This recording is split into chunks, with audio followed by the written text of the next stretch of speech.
얼마 전에 짧은 글 하나를 읽었는데 그 제목은 이보다 더 좋을 수 없다 라고 하는 제목입니다. 조선시대 숙종임금이 가끔 민생을 살피기 위해서 밤중에 선비복을 입고 시찰을 하곤 했는데, 한 번은 그 민생을 시찰하는데 아주 허름한 오두막집에서 웃음소리가 흘러나오는 것이었습니다. 양반들이 사는 기와집에서도 듣지 못했던 웃음소리가 그 초라한 오두막집에서 흘러나오는 것을 보고 숙종임금은 그 오두막집을 찾았다고 합니다. 방 안에서 할아버지는 새끼를 꼬고 있었고, 할머니는 빨래를 밟고 있었고, 그리고 부인은 헤어진 옷을 깁고 있었습니다. 가난한 백성들의 평범한 삶이었습니다. 숙종이 집주인에게 무슨 좋은 일이라도 있습니까? 라고 묻자 그 집주인이 말하기를, 우리가 비록 이렇게 어렵게는 살고 있지만 그러나 빚도 갚고 저축도 하고 있으니 웃음이 절로 나네요 라고 얘기를 하더랍니다. 그런데 그 대답을 듣고서 숙종임금이 궁으로 돌아갔는데 밤이 새도록 궁금해서 견딜 수가 없었던 것입니다. 아니, 끼니도 제대로 해결하지 못할 것 같은 집에서 빚도 갚고 저축도 하면서 살고 있다는 그 말이 도무지 이해가 되지 않았던 것입니다. 그래서 그 다음날 신하를 시켜서 혹시 그 집에 숨겨놓은 재산이라도 있지 않는가 한번 살펴보고 오라고 했는데, 돌아온 신하의 답변은 가서 보니까 아무것도 없더라고 하는 것이었습니다. 숙종이 다시 그 집을 찾았다고 합니다. 그래서 묻기를, 지난번에 했던 그 말의 뜻이 무엇인지 내가 이해가 잘 되지 않는데 그 말의 뜻이 무엇입니까? 라고 물으니 그 집주인이 대답하기를, 부모님을 공양하는 것이 빚을 갚는 일이고, 내가 늙어서 의지할 자식을 키우고 있는 것이 저축하는 일이니, 부모를 공양해서 빚을 갚고 자식을 키우며 저축을 하니 이보다 더 좋을 수가 있겠습니까? 라고 대답을 하더랍니다. 이보다 더 좋을 순 없다 라고 하는 제목의 글입니다. 부모님을 잘 공양하는 것은 빚을 갚는 일이고, 그리고 자녀를 잘 양육하는 일은 저축하는 일입니다. 우리 교회를 여기까지 이끌어 오신 믿음의 선배가 되시는 어르신들을 잘 공경하는 것은 우리가 믿음의 빚을 갚는 일이고, 그리고 또 우리 교회의 미래가 되는 자녀들을 믿음으로 잘 기르는 것은 우리가 우리의 다음 세대를 준비하는 영적인 저축을 하는 그러한 일인 줄로 믿습니다. 우리 교회도 빚 갚고 저축하는 행복한 교회가 되기를 소망합니다. 오늘부터 주일 예배 시간을 통해서 교회학교 성경학교가 시작됩니다. 여러분의 많은 기도를 부탁드리며 우리 아이들의 그 마음 가운데 복음의 씨앗이, 예수님의 그 사랑의 씨앗이 아이들의 가슴 속에 심겨지는 그러한 시간이 되기를 소망합니다. 우리가 몇 주간 사도행전 말씀을 묵상을 하고 있는데, 이 사도행전 말씀은 흔히 교회 행전 그리고 성령 행전이라고 불리는 말씀입니다. 교회가 어떻게 시작되었는지를 보여주고, 그리고 교회의 첫 모습이 어떠했는지를 이 사도행전은 우리에게 희미하게나마 보여주고 있습니다. 우리가 이 말씀을 통해서 교회의 첫 모습과 그리고 오늘날 우리 교회가 어디로 가야 하는지, 바로 거기에 대해서 우리가 함께 묵상하고 그리고 또한 기도하는 시간이 되기를 소망합니다. 우리가 지난주에는 드로아의 갈림길에서 성령의 인도하심을 받는 모습을 우리가 함께 보았는데, 오늘 우리가 읽은 이 말씀은 드로아에서 배를 타고 이제 마게도냐 지방으로 넘어가는 바울의 일행들의 모습을 보여줍니다. 11절과 12절의 말씀을 보면 이렇게 말씀합니다. 우리가 드로아에서 배로 떠나 사모드라게로 직행하여 이튿날 네아폴리로 가고, 거기서 빌립보에 이르니 이는 마게도냐 지방의 첫 성이요 또 로마의 식민지라 이 성에서 수위를 유하다가.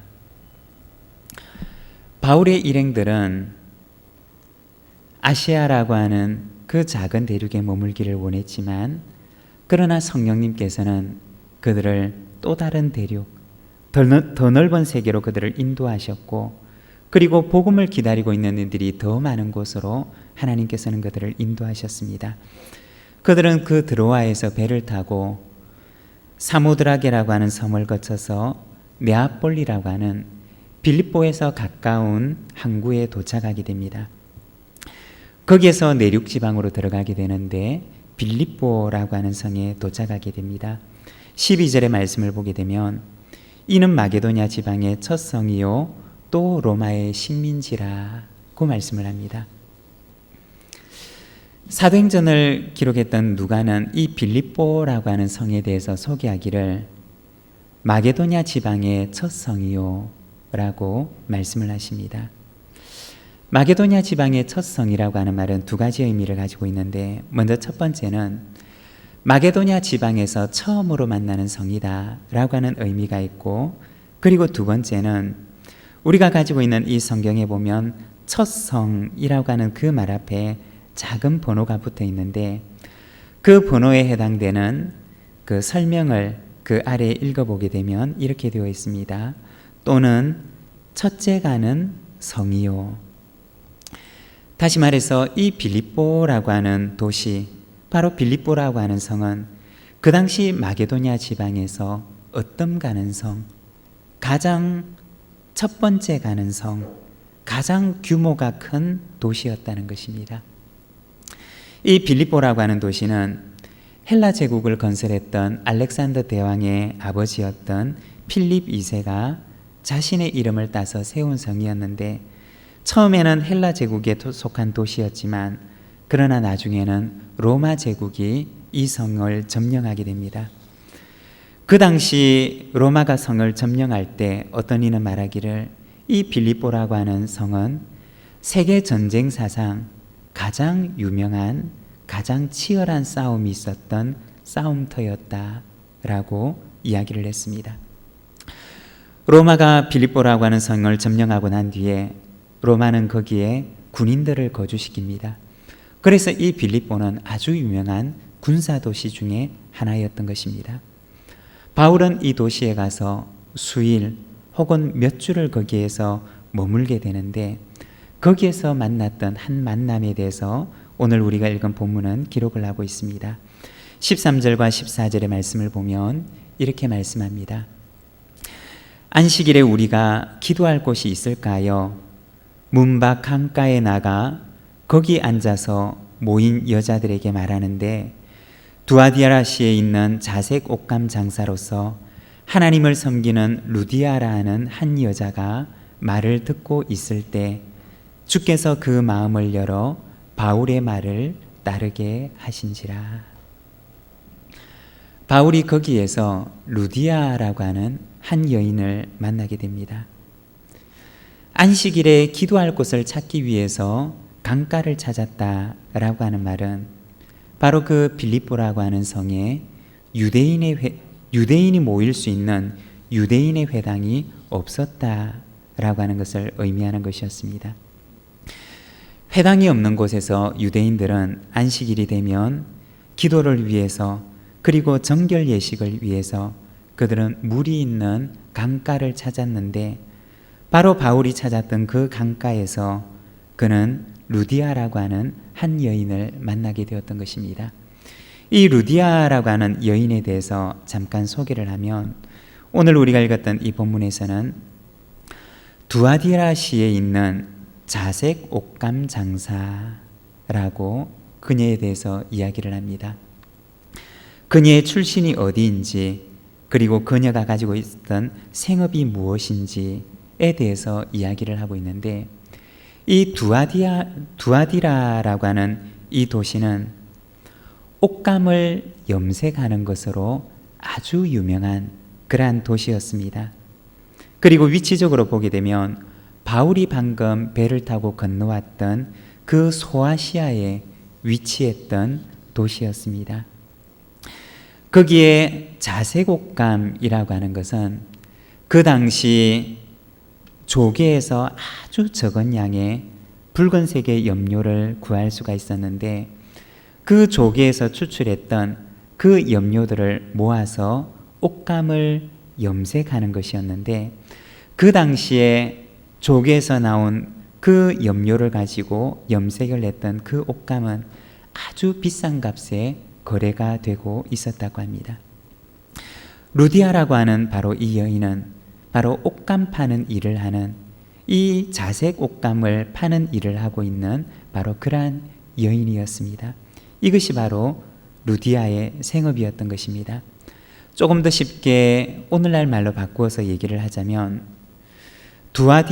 두아디라시라고 하는 바로 그 도시에는 자색 옷감을 염색하는 본사와 공장이 있었고, 그리고 루디아라고 하는 이 여인은 마게도니아 지방에서 그 옷감을 파는 일을 하는 대리점을 운영하는 사람이었다는 것입니다. 그리고 그녀에 대해서 말하기를 하나님을 섬기는 루디아라고 소개를 하고 있습니다. 비록 이 여인이 유대인은 아니었지만 그러나 그녀는 유대인이 지키고 있는 그 율법을 지키는 사람이었고, 유대인이 가지고 있는 바로 하나님을 경외하는 신앙을 가지고 있는 사람이었다는 것입니다. 바울이 그 강가에서 모였던 사람들에게 말씀을 전하게 되는데 거기에서 하나님께서 루디아라고 하는 이 여인의 마음의 문을 열어주십니다. 여러분, 우리가 복음을 전할 때 꼭 기억해야 할 것이 있는데 그것은 바로 하나님께서 예비하신 사람이 반드시 있다라고 하는 것입니다. 오늘 우리가 읽은 이 본문의 말씀을 보게 되면 바울이 루디아에게 복음을 전할 때 바울의 탁월한 설교가 루디아의 마음을 감동시켰다라고 이야기를 하지 않습니다. 오늘 우리가 읽었던 이 본문에 보면 주께서 그 마음을 여셨다라고 말씀을 합니다. 여러분, 바울이 참 위대한 전도자이지 않습니까? 참 위대한 선교를 했던 그러한 선교사이지 않습니까? 그렇지만 우리가 성경을 보면 오히려 바울은 언변에 탁월했던 설교가가 아니었던 것을 우리는 보게 됩니다. 우리가 사도행전을 보게 되면 어떤 사람들은 바울의 설교를 듣다가 졸다가 창문에서 떨어진 사람도 있었고, 오히려 바울의 그 탁월하지 못한 언변으로 인해서 고린도 교회나 혹은 초대교회 교회 사이에서는 이 바울에 대한 그러한 가십들이, 말거리들이 생겨나기도 했던 것들을 우리는 보게 됩니다. 바울은 결코 탁월한 설교가가 아니었습니다. 그렇지만 바울이 복음을 전하는 곳마다 하나님께서는 그곳에 회심의 역사를 일으키셨습니다. 무엇 때문이었느냐? 바울의 그 마음 가운데는 믿음이 있었던 것입니다. 나의 언변은 부족하지만 그러나 이곳에는 하나님께서 예비하신 사람이 반드시 있다라고 하는 그 믿음을 가지고 있었습니다. 그래서 그는 비록 부족한 언변을 가지고서라도 그는 가는 곳마다 이 복음을 전하기를 원했던 것입니다. 기회를 얻는 것마다 복음을 전하기를 원했고, 그리고 하나님께서는 그가 전하는 그곳마다 하나님께서는 예비된 영혼을 그에게 허락해 주셨던 것입니다. 누가 복음을 전할 수가 있느냐? 바로 하나님께서 예비하신 사람이 반드시 있다라고 믿는 사람만이 복음을 전할 수가 있습니다. 하나님께서는 바울 앞에 루디아라고 하는 한 여인을 준비하고 계셨고, 바울이 복음을 전할 때 하나님께서는 그녀의 마음을 열어주셨던 것입니다. 그리고 15절의 말씀을 보면 이렇게 말씀합니다. 그와 그 집이 다 세례를 받고 우리에게 청하여 이르되 만일 나를 주 믿는 자로 알거든 내 집에 들어와 유하라 하고 강권하여 머물게 하니라. 하나님께서 마음을 열어주셨던 그 루디아는 바울의 일행들에게 요청합니다. 내 집에 들어와서 유하십시오. 그리고 바로 이 루디아라고 하는 이 여성의 집이 마게도냐 지방의 첫 교회, 빌립보 교회의 시작을 열어주는 그러한 집이 되었다는 것입니다. 오늘 우리가 사도행전에 이 말씀에 멈추어 서서 우리가 처음에 교회가 가지고 있었던 그 모습에 대해서 우리가 잠시 묵상을 하며 이 말씀을 나누기를 원합니다. 처음 교회는 어떤 모습을 가지고 있었느냐? 먼저 첫 번째, 교회를 품은 가정의 모습을 가지고 있었다는 것입니다. 처음 교회는 가정이 교회의 모습을 품고 있었습니다. 다른 말로 얘기를 하면 가정이 마치 교회 같은 곳이었다는 것입니다. 처음 세례를 받은 사람들도 루디아 집의 가족들이었고, 그리고 그 가족들은 그 교회의 첫 구성원이 되었다는 것입니다. 하나님께서 교회를 처음 위탁하신 곳이 어디였느냐? 그것은 바로 가정이었습니다. 하나님께서는 가정이라고 하는 곳에, 가정이라고 하는 밭에다가 하나님의 교회를 심으셨다는 것입니다. 이것을 다른 말로 얘기를 하면 신앙의 가장 기본적인 공동체가 되는 가정이 무너진다면 교회가 무너진다는 말입니다. 신앙의 가장 기본적인 신앙 공동체인 가정이 무너질 때 교회는 함께 무너질 수밖에 없다는 것입니다. 교회의 미래가 어디에 있느냐? 교회의 미래는 바로 가정에 있다는 것입니다. 우리가 일반적으로 예수님의 지상명령 혹은 성도들에게 주신 지상명령이라고 하면 우리는 마태복음 28장 18절에서 20절의 말씀을 우리는 기억합니다. 예수님께서 승천하실 때 제자들에게 말씀하시기를, 예수께서 나와 말씀하여 이르시되 하늘과 땅의 모든 권세를 내게 주셨으니 그러므로 너희는 가서 모든 민족을 제자로 삼아 아버지와 아들과 성령의 이름으로 세례를 베풀고 내가 너희에게 분부한 모든 것을 가르쳐 지키게 하라. 볼지어다 내가 세상 끝날까지 너희와 항상 함께 있으리라 하시니라 고 말씀하십니다. 우리는 지상명령이라고 하면 바로 이 말씀을 우리의 가슴속에 떠올립니다.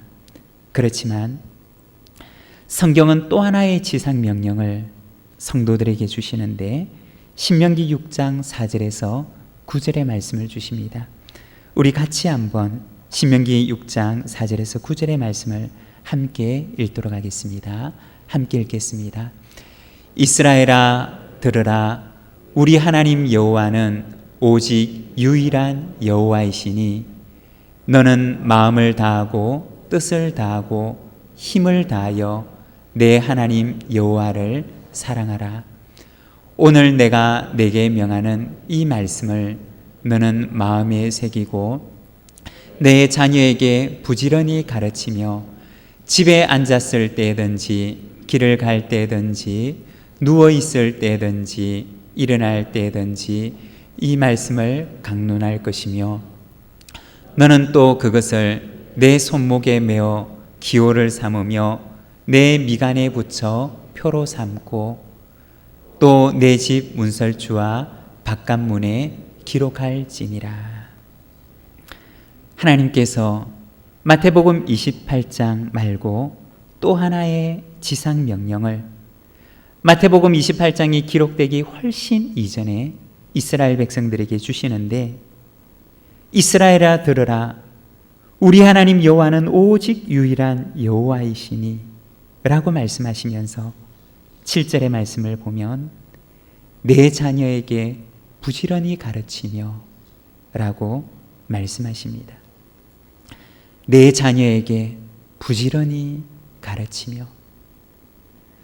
예수님께서 승천하시면서 마태복음 28장에 온 세상을 향한 세계 선교의 지상 명령을 제자들에게 주셨다면 신명기 6장의 말씀은 모든 이스라엘 백성들에게, 이스라엘이라 불리는 모든 하나님의 백성들에게, 그들의 가정에게 말씀을 주시기를 내 자녀를 부지런히 가르치라는 말씀을 주셨습니다.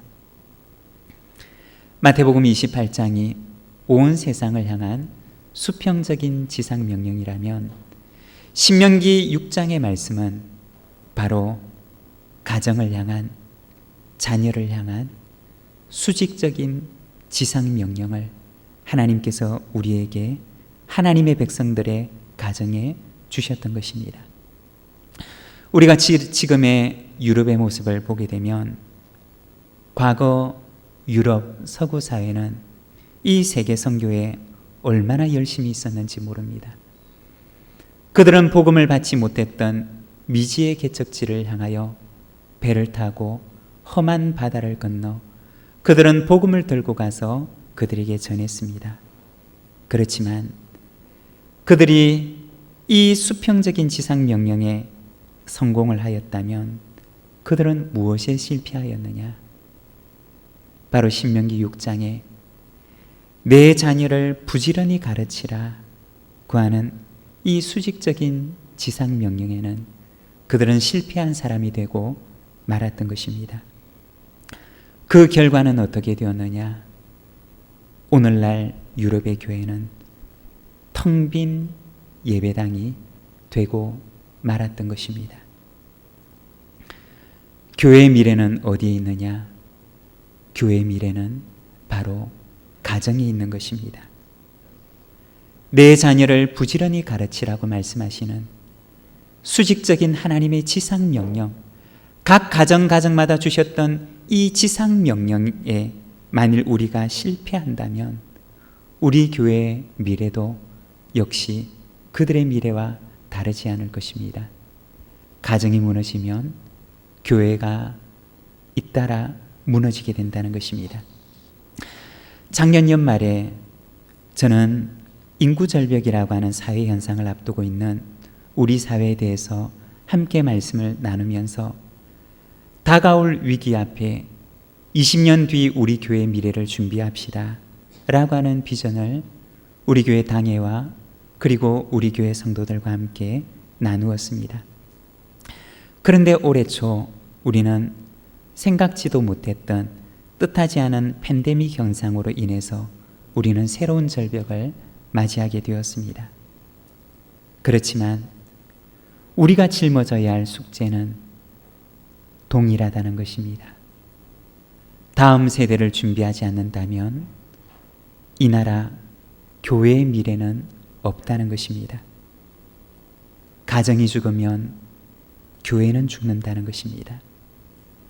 가정이 살아야 교회의 미래가 있고 교회가 살 수 있다는 것입니다. 하나님께서 교회를 처음 심으셨던 곳은 어디냐? 바로 가정이었습니다. 가정이라고 하는 토양에, 가정이라고 하는 밭에 하나님께서는 하나님의 교회를 심으셨습니다. 신명기 6장 7절의 말씀은 오늘도 하나님의 백성들의 가정에 말씀하십니다. 내 자녀를 부지런히 가르치라고 하십니다. 두 번째, 처음의 교회는 가정을 품은 교회였습니다. 가정이 교회를 품고 있었을 뿐만 아니라 처음의 교회는 교회 또한 가정의 모습을 품고 있었다는 것입니다. 처음의 교회의 모습을 보게 되면 마치 가정 같은 교회였다는 것입니다. 모이는 장소도 가정이었고 그리고 모이는 모습도 가정이었고 마치 처음의 교회의 모습을 보게 되면 한 대가족을 보는 것 같은 그와 같은 모습을 가지고 있었다는 것입니다. 처음의 교회는 가정 같은 교회였고 그리고 가족 같은 교회였습니다. 하나님께서는 왜 가정이라고 하는 밭에 교회를 심으셨느냐? 어쩌면 하나님께서 원하셨던 교회의 모습은 마치 하나님께서 처음 만드셨던 그 가정의 모습이었는지도 모릅니다. 하나님께서는 가족 같은 교회를 원하셨기에 하나님께서는 가정이라고 하는 밭에 교회를 심으셨는지도 모른다는 것입니다. 언젠가 휴스턴에 있는 한 교회를 방문한 적이 있었습니다. 한인 사회 가운데서는 아주 도전을 주는, 그리고 한인 사회 가운데 아주 영향력을 발휘하며 성장을 하는 그러한 교회였는데, 그 교회를 방문했을 때 그 교회 목사님이 그런 말씀을 하셨습니다. 그 교회의 성장의 원인에 대해서 이야기를 하시는데, 우리 교회는 밥을 같이 먹습니다 라고 얘기를 하셨습니다. 우리 교회의 가장 큰 성장의 원동력은 우리는 밥을 같이 먹습니다 라고 얘기를 하셨습니다. 우스갯소리처럼 들리는 그러한 이야기였지만, 그러나 그 교회는 목장이 모일 때마다, 교회 식구들이 작은 모임들을 가질 때마다 마치 그들은 한 가족처럼 그들은 각각 가정에서 함께 식사하고 함께 교제하며 가족 같은 사랑을 나누었다는 것입니다. 가족 같은 교회를 지향하는 것이 바로 그것이 그 교회의 가장 큰 방향성이었던 것입니다. 하나님께서는 왜 교회를 가정의 밭에 심으셨느냐? 그것은 바로 교회는 조금 더 큰 개념의 가족이기 때문입니다. 얼마 전에 한 집사님의 말씀을 듣고 마음속에 큰 울림이 있었는데, 그 집사님께서 하시는 말씀이, 당신이 교회에 마음을 두고 다니게 되었던 그 계기는 교회 안에서 서로를 형제라고 부르는 말 때문이었다 라고 하는 말씀을 들었습니다. 하나님 안에서 한 형제 자매가 된다는 것이 이분의 마음속에 그렇게 크게 다가왔더라는 것입니다. 여러분, 교회를 떠나서는 어디에서 서로를 가리켜서 형제라 부르고 자매라 부르는 데가 있습니까? 그렇지만 교회에서는 이름도 다르고 성도 다르지만 그러나 서로를 가리켜서 형제라 부르고 자매라 부릅니다. 교회 식구 가운데 어려움이 생긴 식구들이 있으면 마치 내 형제가 아픈 것처럼, 어쩌면 내 형제보다 더 가까이에서 한 가족처럼 염려해주고 보듬어주는 곳이 바로 교회라는 것입니다. 교회는 어떤 곳이냐? 교회는 하나님 안에서 한 가족이 되는 공동체입니다. 교회는 하나님 안에서 큰 가족이라는 것입니다. 그 안에는 혈연도 없습니다. 지연도 없습니다. 학연도 없습니다. 빈부와 지위도 넘어서는 하나님께서 아버지가 되시는 큰 가족이 되는 공동체, 그것이 바로 교회라고 하는 것입니다. 그리고 마지막 세 번째, 교회는 열린 가족입니다. 교회는 닫힌 가족이 아니라 교회는 열린 가족입니다. 누구든지 그 안에 받아들일 수 있는 바로 열린 가족이 교회라는 것입니다. 혈연이라고 하는 그 테두리로 교회를 닫지 않고, 지연이라고 하는 그 울타리를 가지고 제한하지 않고, 빈부와 지위라고 하는 그 어떤 울타리도 가로막을 수 없는 오직 하나님이라고 하는 한 울타리만이 교회를 감싸는, 그리고 그 안에는 누구에게나 열려있는 열린 가족이 바로 교회라는 것입니다. 루디아의 가정은 바울을 통해 복음을 받아들입니다. 그렇지만 복음을 받아들인 그 순간부터 루디아의 가족은 열린 가족이 됩니다. 복음을 필요로 하는 사람이 있다면 누구에게나 그들은 그들의 마당에 있는 문을 활짝 열어놓습니다. 복음을 듣기를 원하는 사람이 있다면 누구나 그들은 환영하고 환대하며 그들의 집 문 안으로 그들을 받아들였습니다. 루디아 가정에 그 열어놓았던 문이 빌립보 교회가 그곳에서 시작할 수 있도록, 그곳에서 잉태될 수 있도록 만들었던 계기가 되었던 것입니다. 루디아의 가정뿐만 아니라 초대교회의 모든 가정들, 모든 교회들이 바로 이와 같은 열린 마음으로 그들의 집 문을 활짝 열어두었던 그 가정을 통하여 시작되었습니다. 우리가 성경을 보게 되면 그와 같은 가정의 모습들을 간간히 보게 되는데, 고린도전서 16장 19절의 말씀을 보면 이렇게 말씀합니다. 아굴라와 브리스가와 그 집에 있는 교회가 주 안에서 너희에게 간절히 문안하고, 아굴라와 브리스가라고 하는 그 가정이 그들의 집의 문을 활짝 열어놓고 복음을 듣기를 원하는 사람을 그들의 가정 가운데 받아들입니다. 골로새서 4장 15절에 보면 라오디게아에 있는 형제들과 눈바와 그 여자의 집에 있는 교회에 문안하고, 눈바라고 하는 한 여인의 집은 그의 집의 문을 활짝 열어놓습니다. 복음을 듣기를 원하는, 이 복음을 나누기를 원하는 사람들을 향하여 그의 집, 그녀의 집에 문을 열어둡니다. 그리고 그녀의 집은 초대교회 라오디게아 지역의 교회가 됩니다.